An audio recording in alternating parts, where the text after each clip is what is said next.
Halo Bapak Ibu yang terkasih dalam Tuhan Yesus Kristus. Bagaimana kabarnya hari ini? Sehat toh semuanya? Puji Tuhan. Pokoknya harus tetap berpikir yang positif agar semua atau setiap hari kita tetap semangat, tetap bergairah, tetap ceria. Pokoknya tetap harus tersenyum. Oke, sekarang mari kita bersama-sama mendengarkan sabda Tuhan. Akan tapi sebelum itu kita bersatu di dalam doa. Kita berdoa.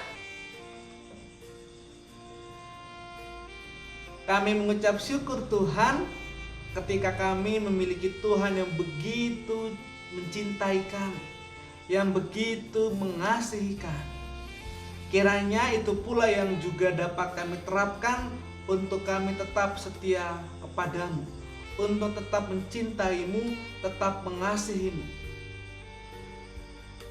Dan biarlah Tuhan dalam saat-saat ini ketika bangsa kami sedang dihadapi beberapa hal yang cukup membuat kami resah, cukup membuat kami takut, biarlah dengan nama-Mu kami tetap dilindungi, tetap dikuatkan.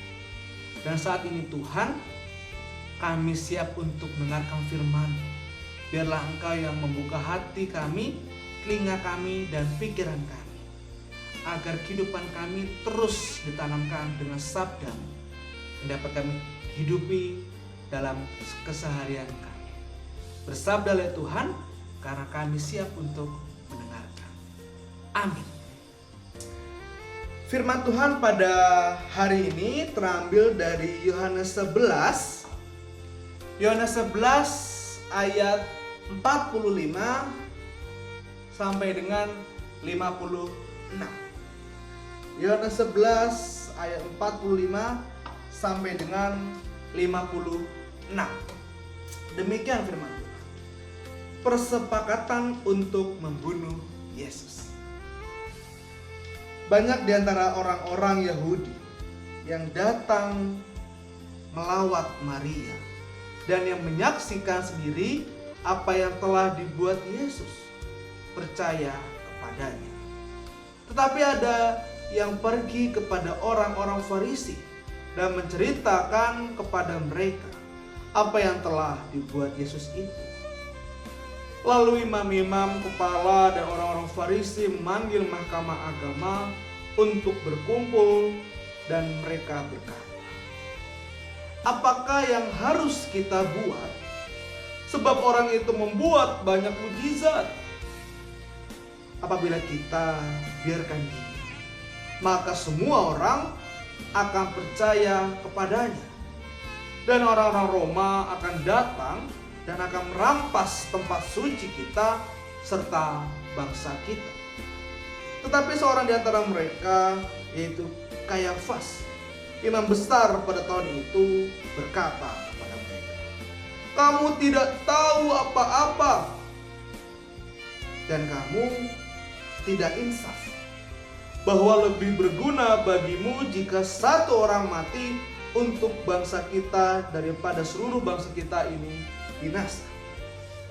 Hal itu dikatakannya bukan dari dirinya sendiri, tetapi sebagai imam besar pada tahun itu ia bernubuat bahwa Yesus akan mati untuk bangsa itu.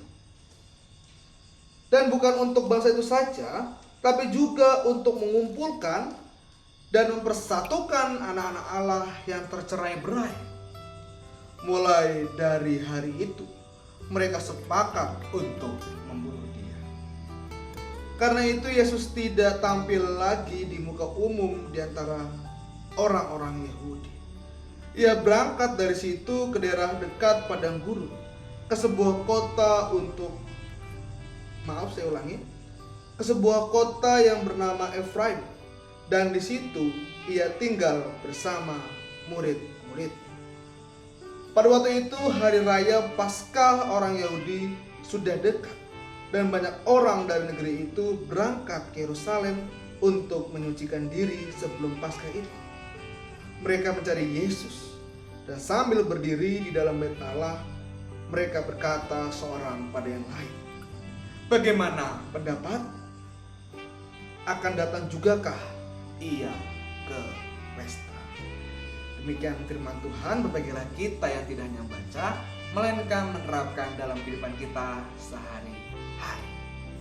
Bapak Ibu yang terkasih dalam Tuhan Yesus Kristus, rasa benci membuat setiap orang lupa akan siapa dirinya sendiri di hadapan Tuhan dan juga di hadapan sesamanya. Rasa benci itu juga yang melahirkan berbagai kemungkinan buruk yang membuat diri sendiri merasa asing dan jauh dari rasa bahagia. Sabda Tuhan pada hari ini secara khusus penginjil Yohanes dengan terang melukiskan suasana batin orang-orang Farisi yang berencana ingin sekali menangkap Yesus, membunuh Yesus, pokoknya ingin segera menculik Yesus. Salah satu penyebab kebencian orang-orang Farisi kepada Yesus adalah karena dilatar belakangi oleh rasa iri hati tersebut. Iri hatinya terhadap pekerjaan yang dilakukan oleh Yesus. Seperti contohnya membangkitkan Lazarus dari kubur. Yang itu menjadi sebuah pemicu kebencian orang Farisi kepada Yesus karena dianggap sebagai sebuah ancaman bagi mereka, terutama menyangkut posisi mereka yang selama ini ditinggikan dalam tradisi Yahudi.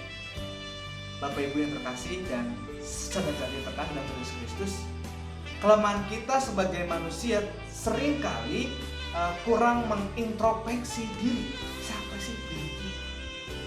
Setiap tindakan maupun perkataan kita tidak lahir dari sebuah kesadaran lahiriah kita sebagai manusia yang sejatinya rapuh. Jabatan maupun kedudukan yang kita miliki seringkali mendistorsi relasi kita dengan orang lain serta mengesampingkan hubungan kita dengan Tuhan. Di samping itu juga jabatan bisa menjadi benteng pemicu untuk menutupi kelemahan diri di hadapan orang lain. Maka tak heran dalam praksis kita sering bersembunyi di balik zona kenyamanan kita, di zona kenyamanan hidup kita, dan terkurung dalam kenikmatan dunia yang sebenarnya bersifat semu atau sementara. Kehadiran orang lain dalam hidup kita terkadang menjadi sebuah ancaman bagi popularitas kita dan status hidup kita yang mungkin sebelumnya kita family lebih terkenal, tapi karena ada orang lain, wah kita merasa terusik. Hal semacam inilah yang dipraktekkan oleh orang-orang Farisi, baik dalam hidup keagamaan maupun itu dalam hidup sosial. Bapak Ibu yang terkasih dalam Tuhan Yesus Kristus, sikap orang Farisi bisa kita jadikan sebagai cermin untuk melihat dan mengintrospeksi diri kita sendiri. Adakah kita lebih buta, lebih tamak, lebih iri hati dari orang-orang Farisi? Ketika ada orang yang lebih hebat dari kita, ada orang yang lebih luar biasa, ada kita yang lebih dari orang-orang Farisi. Dalam masa Prapaskah ini merupakan masa yang tepat dan pas untuk kita melihat siapa diri kita, who am I, siapa diri kita lebih mendalam. Allah yang maha mengampun, Allah yang maha mengasihi, Allah yang maha mengampuni, Ia sangat menghargai kerendahan hati kita untuk mau melakukan pertobatan dan kembali padanya. Kiranya firman ini tetap meneguhkan hati kita menenangkan hati kita untuk terus berefleksi. Siapakah diri kita? Jangan kita melebihi orang-orang Farisi dalam ditakutkan karena ada orang-orang yang lebih hebat dari kita. Biarlah masa prapaskah ini kita terus berefleksi dan bergumul akan siapa diri kita. Amin. Mari kita berdoa. Ya Tuhan, sang sumber kehidupan kami mengucap syukur Tuhan, Engkau telah mengingatkan kami bahwa sejatinya kami sebagai manusia adalah manusia yang rapuh, manusia yang penuh dengan kelemahan. Kami seringkali lebih membesarkan iri kami, ego kami, ketamakan kami. Kami lupa bahwa kehidupan kami hanya dimiliki oleh diri-Mu saja. Biarlah dengan firman ini Tuhan, Engkau dapat menegur kami untuk kami menjadi manusia yang lebih baik, manusia yang betul-betul mau belajar bahwa diri kami hanyalah kepunyaan. Biarlah di masa prapaskah ini Tuhan, kami juga betul-betul merefleksikan agar iman kami semakin bertumbuh, semakin Engkau kuatkan ketika pengorbanan betul-betul nyata bagi kehidupan kami. Ya Tuhan, kami juga berdoa untuk setiap keluarga kami, sahabat kami, kerabat kami, anak, cucu, orang tua, dan siapapun yang terlibat dalam kehidupan kami. Kiranya Tuhan menjagai mereka, memberikan mereka kesehatan, memberikan mereka berkat yang kecukupan, sehingga mereka dapat mensyukuri bahwa kehidupan kami berasal dari-Mu saja. Inilah doa dan permohonan kami Tuhan. Kami serahkan dalam kuat kuasa tangan Yesus Kristus, Sang Juru Selamat kami. Kami berdoa dan mengucap syukur. Amin. Sampai bertemu di lain hari. Dadah.